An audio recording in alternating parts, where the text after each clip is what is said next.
Et coucou les poissons, j'espère que vous allez tous bien. Donc tirage sentimental pour le mois de décembre 2020 pour le signe solaire ascendant et lunaire. N'oubliez pas que c'est un tirage général et qu'il ne peut pas résonner avec tout le monde. Et donc vous avez pour ce mois de décembre trois choix. Donc vous avez le quartz rose, l'améthyste pour le choix numéro 2 et le cristal de roche pour le choix numéro 3. Alors je rigole parce que ça fait au moins 5 fois que j'essaye d'enregistrer le début de la vidéo, mais comme à chaque fois dès que j'arrive sur le tas numéro 3, je ne sais pas pourquoi je dis le chat numéro 3 et au lieu de dire choix, je dis chat, donc c'est un petit peu étrange, assez rigolo quand même parce que je me suis tapé une barre de rire quand même tout seul. Mais c'était marrant. Voilà, comme ça en même temps, ça vous a laissé le temps de choisir votre tas. Et puis, les tas peuvent parfois se raisonner entre eux. Donc, je vous conseille aussi des fois de regarder peut-être s'il y en a un qui vous attire aussi. Ben, vous pouvez en choisir deux, il n'y a pas de souci. Je vous explique. Donc, déjà, j'ai préalablement en fait tiré les cartes qui sont vos énergies à vous, les énergies de la personne en face et le lien. Donc, que vous soyez en couple, célibataire, en séparation, en break, peu importe.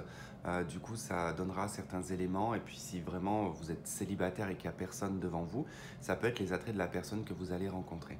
De toute façon, généralement, ça donne quand même une histoire. Donc, vous saurez très vite si ça résonne avec vous ou pas. Et donc, eh ben, allez, c'est parti, on y va. On va commencer avec le cristal de roche. Non, n'importe quoi, Tristan.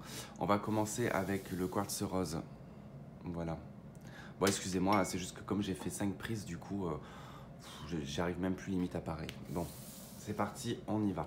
Allez, votre état d'esprit à vous, 4 dos et les amoureux. Ok. Alors, la 4 dos, hein, c'est la 4 de coupe. Bon, les amoureux, c'est les amoureux. Donc, il y a effectivement, probablement ici, un ennui dans le domaine sentimental.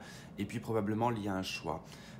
Il y a peut-être eu... Alors, soit vous vous posez des questions actuellement parce que avec la 4 dos, on est dans la tête, hein, dans l'aspect émotionnel bien sûr, mais on est renfermé, on vit les choses intérieurement. Il se peut qu'il y ait eu un mauvais choix, ou qu'il y ait, ou qu'on a loupé une occasion, ou qu'on a, voilà, peut-être pas fait le bon choix à un certain moment de sa vie, et qu'on est peut-être en train de se poser des questions actuellement.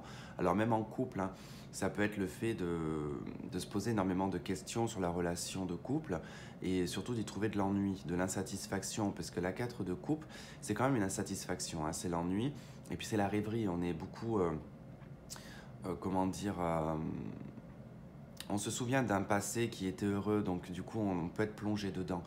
Et la carte des amoureux, bon, représente la relation sentimentale, mais également le choix du cœur.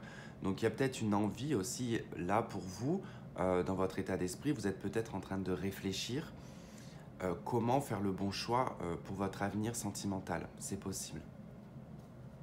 Alors, en face de vous, on a la grande prêtresse et on a le magicien. Alors, on a quelqu'un qui est en train de réfléchir à comment réorganiser sa vie, pour moi.